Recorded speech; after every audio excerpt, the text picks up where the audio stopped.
So what was that like for you, man? Like high school, you're playing for Penny, one of the top high school teams in the country, if not number one in the country. AU, you guys one of the top teams on EYBL. Then you're Mr. Tennessee Player of the Year 2 years in a row, and here comes James Wiseman from Nashville to the East. What was it like as a point guard, as one of the leaders on the team? What was it like for you having to now, you know what, I won 2 Player of the Years in a row, I won 2 state titles already. Like, how do you embrace someone like that? How do you bring him in? How you feel? How you welcome him to East? How do you bring him into you guys' culture outside of AU? Because high school AU is different. How do you bring him into that Memphis culture? Memphis is not it's not an easy city to be in. I've been to the game and they're yelling, ooh, like for kids shoot threes. What was it like for you guys to get him adjusted as a leader? What did Penny kind of talk to you about how to get him acclimated to East high school basketball?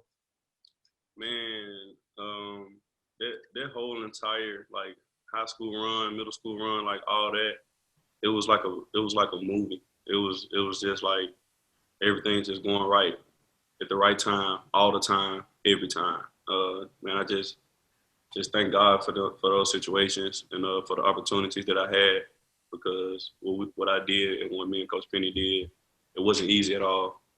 It took a lot of hard work and a lot of dedication, and we stayed on it, man. Every day, every position, everything. Like, it was eat, sleep, basketball, and that was kind of the mindset that he installed in me. And with James, like, it was kind of weird, because I went from being the neighborhood kid that just wanted to beat the best team in the city, and beat the best team in the district, and every year it goes from beating the best team in the district to beating the best team in the state to beating the best team in the region, and now we're playing one of the best teams in the country. So I had to learn how to put myself in situations to where I was being the dog and attacking guys, and we wanted to win, to later on being the guy that everybody want to attack and kind of turn it around. But one thing about Penny, we always stayed the people that wanted to attack, whether we was number one in the country or not ranked at all. He did a great job of keeping the entire team with their mindset. So when James came around, we just let him be himself. What we did was mainly just let him know, like, we're tough. At the end of the day, you can have all the skill, but we're just going to be tough. James, you be yourself. Man, we're gonna be physical with you. We want you to be just as physical with us back, and that's all. So when we go out there, we're gonna go to war together. And that's kind of what it was with James. We let him be himself, but we just want to, kind of make him, more physical, and like let him know, like, we're a family. We got a lot of memories with James in high school, man. Like, we had a lot of fun with each other. How was that for y'all, man? That got to be tough, because, like you said, man, like I said, you led your high school team to multiple state championships. You get to Memphis, man, and one of your high school teammates come to Memphis. They pulled the BS that they pulled, and they didn't let them play. I was mad just like everybody else. Like, I was on a team. Mm-hmm. Like, what was it like for you, seeing someone that, like a little brother to you, being so disappointed?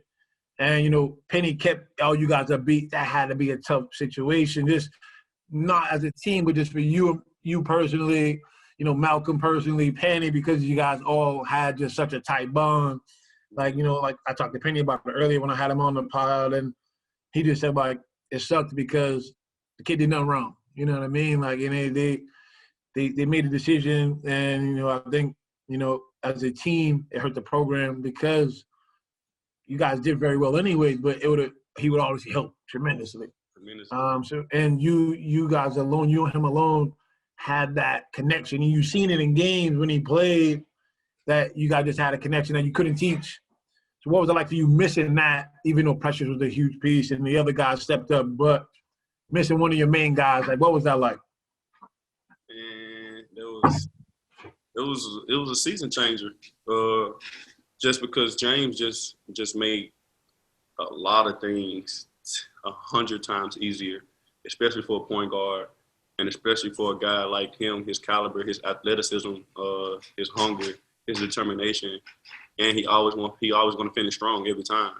So me, as a point guard, I'm always going to see him when he outworks another big down low, and it's just an easy assist. Just throw the ball up and just let him do the work. It's really nothing that I'm doing. I'm just kind of just being a point guard and just kind of, trying to throw a misdirection to everybody else. But the whole time, I'm just waiting on James to outwork his man and get position for that ball. And me and him kind of just had a great connection with it. He always kept eye contact with me. So that's kind of another thing. And that's really mainly from the relationship we had off the court. You know, me and James, I used to always go over his house, you know, play the game. Me, his mom and sister, you know, they cook, and we used to eat rotel and just have a good time. And that was kind of, you know, the lifestyle, you know, me and James, you know, play 2K.